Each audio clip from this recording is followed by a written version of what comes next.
So, how is it that, I know you got to suspend disbelief in these kind of things, but how is it that Umbrella's the ones calling the shots on when people can and can't evacuate the town? Yeah, I was just thinking the same thing, because I thought they had left.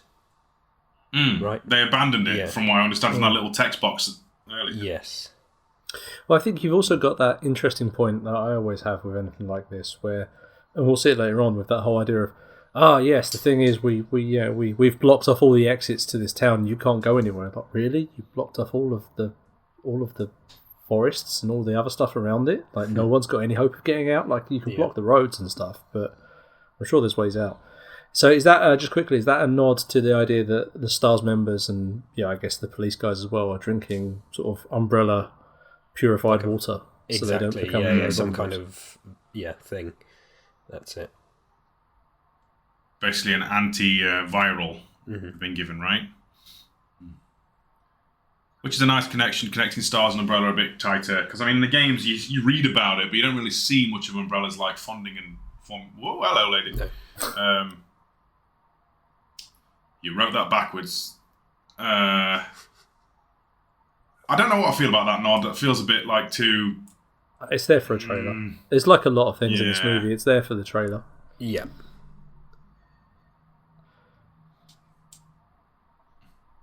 It's not a diary, is it? It's ketchup on a bloody kitchen door.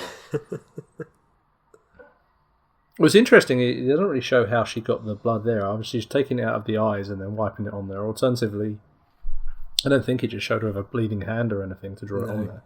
No. And the blood from the eye looked like it was coming after, but... Yeah.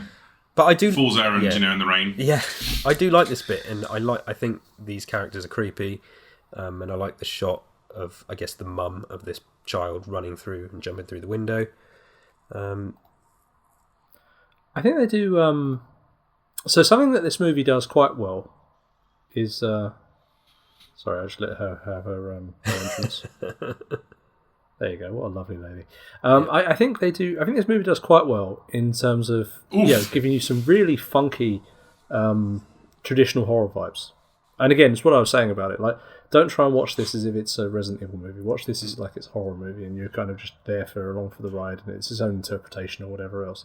There's some really interesting conventional horror stuff, which is definitely where these two sort of fit in.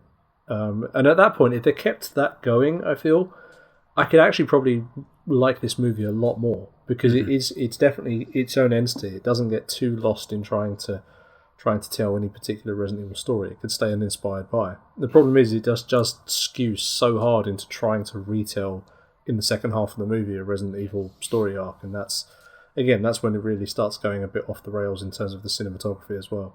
Yeah. I feel like that moment there where Claire got on the bike and jumped on, that could have easily been it, and cut to credits for part 1 of a TV series. Yeah. And now bleeding into the next episode. Definitely feels more episodic than it's let on, despite its short runtime at times. Yeah. Yeah, to be honest, and with the budget of this thing, maybe making it a TV show would have been better. You could have localized the stuff that's happening. They didn't have to do the two stories and all this kind of stuff. And maybe that should have been the way to go, but it's not what happened.